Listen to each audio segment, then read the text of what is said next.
Pemirsa, Panglima TNI Jenderal Gatot Nurmantio memastikan prajurit TNI bersama Polri siap mengamankan Negara Kesatuan Republik Indonesia (NKRI). Prajurit TNI juga dari segi agama apapun siap melakukan jihad mengamankan negara. Panglima berharap kejadian ini tidak boleh berlarut-larut agar masyarakat dapat hidup tenang. Untuk itu prajurit akan mengamankan situasi tanpa senjata. Seperti yang dikatakan oleh Pak Kapolri, itu adalah tindakan makar. Maka itu bukan urusan kepolisian saja, tapi udah urusan TNI juga. Dan saya juga sudah memerintahkan para Pakotama menyiapkan prajurit-prajuritnya untuk dilatih, disiapkan yang sehat, dan untuk diketahui oleh seluruh masyarakat Negara Kesatuan Republik Indonesia bahwa prajurit TNI sejak dia masuk, dididih, disumpah, para prajurit saya sudah memenuhi syarat-syarat dari segi agama apapun yang dia anut untuk melakukan jihad. Dan saya perintahkan dan ingatkan prajurit saya bukan penakut. Setiap akan tugas dimanapun juga pasti mereka berebut. Yang tidak tugas malu akan minta tugas, karena memang jiwa mereka ingin menjadi pahlawan.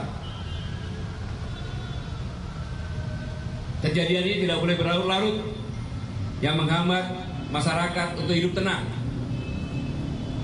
Kita semua harus bersama-sama sepakat bahwa bangsa ini bangsa yang sedang membangun dalam keadaan sulit.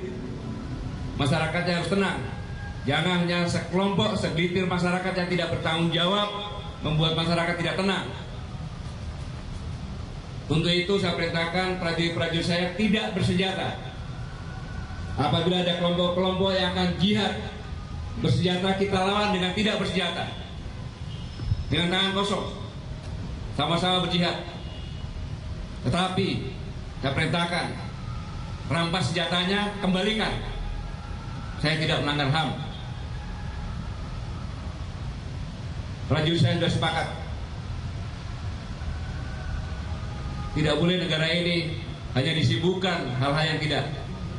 Dan yang diyakini oleh kita semuanya, undang-undang yang berlaku di Negara Kesatuan Republik Indonesia adalah undang-undang nasional.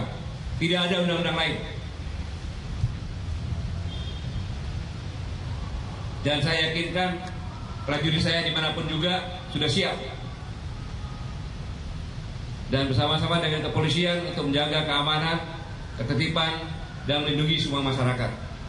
Ini yang saya perintahkan kepada seluruh para Panglima. Sementara itu Panglima TNI Jenderal Gatot Nurmantio memastikan prajurit TNI bersama Polri siap mengamankan Negara Kesatuan Republik Indonesia (NKRI). Prajurit TNI juga dari segi agama apapun siap melakukan jihad mengamankan negara. Panglima berharap kejadian ini tidak boleh berlarut-larut agar masyarakat bisa hidup dengan tenang. Untuk itu prajurit akan mengamankan situasi tanpa senjata. Seperti yang dikatakan oleh Pak Kapolri, itu adalah tindakan makar. Maka itu bukan urusan kepolisian saja, tapi udah urusan TNI juga.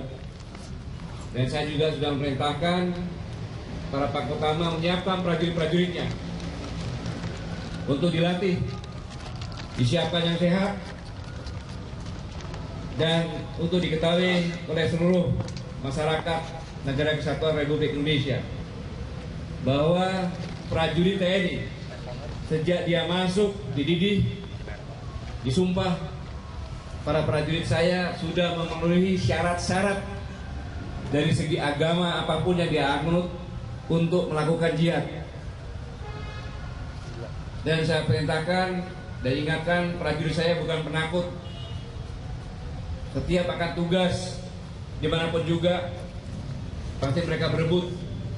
Yang tidak tugas malu akan minta tugas, karena memang jiwa mereka ingin menjadi pahlawan. Kejadian ini tidak boleh berlarut-larut yang menghambat masyarakat untuk hidup tenang. Kita semua harus bersama-sama sepakat bahwa bangsa ini bangsa yang sedang membangun dalam keadaan sulit. Masyarakatnya harus tenang. Jangan hanya sekelompok, segelintir masyarakat yang tidak bertanggung jawab membuat masyarakat tidak tenang. Untuk itu saya perintahkan prajurit-prajurit saya tidak bersenjata. Apabila ada kelompok-kelompok yang akan jihad bersenjata, kita lawan dengan tidak bersenjata, dengan tangan kosong, sama-sama berjihad. Tetapi saya perintahkan, rampas senjatanya, kembalikan. Saya tidak melanggar HAM. Prajurit saya sudah sepakat. Tidak boleh negara ini hanya disibukkan hal-hal yang tidak. Dan yang diyakini oleh kita semuanya, undang-undang yang berlaku di Negara Kesatuan Republik Indonesia adalah undang-undang nasional. Tidak ada undang-undang lain. Dan saya yakinkan prajurit saya dimanapun juga sudah siap. Dan bersama-sama dengan kepolisian untuk menjaga keamanan, ketertiban, dan melindungi semua masyarakat. Ini yang saya perintahkan kepada seluruh para pangutama. Dan pemirsa, untuk mengetahui perkembangan terkini di Istana Kepresidenan, kita bergabung dengan reporter Nurul Lita dan juru kamera Rianto Trihutomo. Lita, apa saja poin yang dibahas dalam pertemuan antara Megawati Soekarno Putri dan Presiden Jokowi hari ini? Ya, Carlos, ketika siang tadi Presiden Joko Widodo menerima kunjungan dari Presiden kelima Republik Indonesia, Megawati Soekarno Putri, ada beberapa hal yang dibahas dalam pertemuan itu, di mana Presiden mengawali kalimat pembukanya dengan bahwa saling kunjung ini merupakan adalah sesuatu yang harus menjadi tradisi Nusantara dan tidak boleh lagi tergerus oleh zaman. Kemudian dengan melakukan pertemuan seperti ini, komunikasi ini merupakan lebih efektif untuk menemukan solusi berbagai permasalahan yang terjadi, khusus yang terjadi di negara ini. Seperti misalnya tadi Presiden membicarakan berbagai hal dari mulai isu juga sosial, dan tadi juga Presiden dan Megawati juga membahas terkait dengan pelaksanaan pilkada pada 2017 nanti, di mana Presiden mengatakan bahwa pilkada ini bukan hanya ada di Jakarta saja, tapi ada kurang lebih 101 kota dan kabupaten provinsi yang menjalani pilkada ini, dan ia mengharapkan bahwa antar kandidat bisa dapat saling menghargai dan saling menghormati. Begitu juga dengan Megawati yang mengatakan bahwa pilkada ini merupakan sudah biasa dilakukan oleh Indonesia, dan memang dalam periode pilkada kali ini memang ada yang berbeda, di mana menurutnya pilkada di Jakarta khususnya dibuat sedemikian rupa yang sehingga membuat bahwa pilkada di Jakarta ini menjadi lebih besar dan menjadi perhatian publik di seluruh Indonesia. Selain itu tadi Megawati juga menyampaikan bahwa terkait dengan demo pada 4 November lalu, banyak sekali masyarakat yang sebenarnya tidak tahu tujuan atau maksud dari demo yang lalu, sehingga ia juga meminta bahwa seluruh masyarakat, elemen media untuk menyejukkan dan memberikan suasana yang damai di Indonesia agar tidak terjadi perpecahan di NKRI ini. Dan berikut pernyataan dari Megawati Soekarno Putri. Baru saja mengatakan, dan saya tentunya juga ingin berpendapat.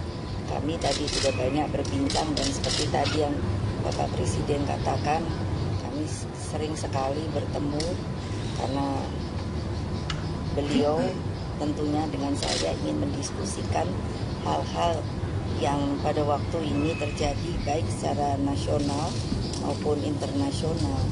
Tetapi saya juga mengatakan pada beliau yang patut diingatkan kepada seluruh warga bangsa Indonesia, kita ini adalah negara hukum.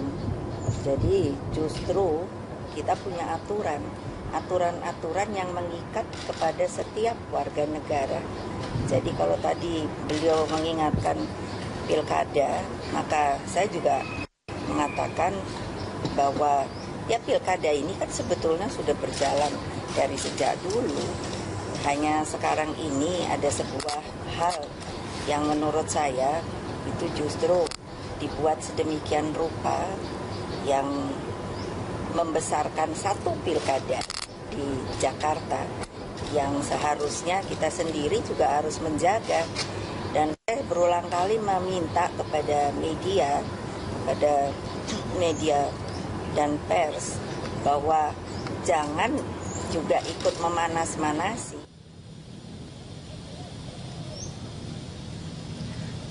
Ya, selain itu tadi Presiden juga menegaskan bahwa pilkada pada saat ini memang sudah biasa terjadi suhu tinggi di mana memang terjadi pergolakan atau dinamika setiap pilkada, namun ia meminta beberapa hal bahwa tidak merugikan NKRI, kemudian tidak melemahkan Bhinneka Tunggal Ika dan tidak merongrong Pancasila. Ia mengatakan bahwa menang kalah dalam suatu pilkada itu hal yang biasa.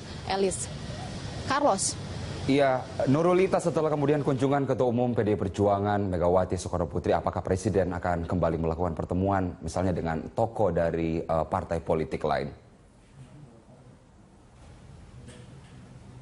Carlos, tadi saat melakukan pertemuan dengan Megawati juga sempat Megawati mengatakan bahwa nantinya ia meminta izin kepada Presiden akan ada pertemuan ketum-ketum parpol, khususnya ketum-ketum parpol yang mendukung pemerintahan untuk membicarakan bagaimana politik di Indonesia jelang pilkada ini. Namun Presiden sendiri belum bisa mengatakan kapan hal itu akan terjadi, namun kemungkinannya pastinya akan bisa dilakukan karena mengingat beberapa waktu lalu Presiden juga pernah dikunjungi oleh Prabowo sebagai kunjungan balasannya ke Istana Presiden. Kemudian ada juga beberapa ketum-ketum parpol lainnya yang dimana memang mendukung pemerintahan Jokowi ini datang dan bertemu secara langsung untuk membicarakan situasi dan kondisi politik menjelang pilkada pada nanti Februari 2017 nanti. Carlos.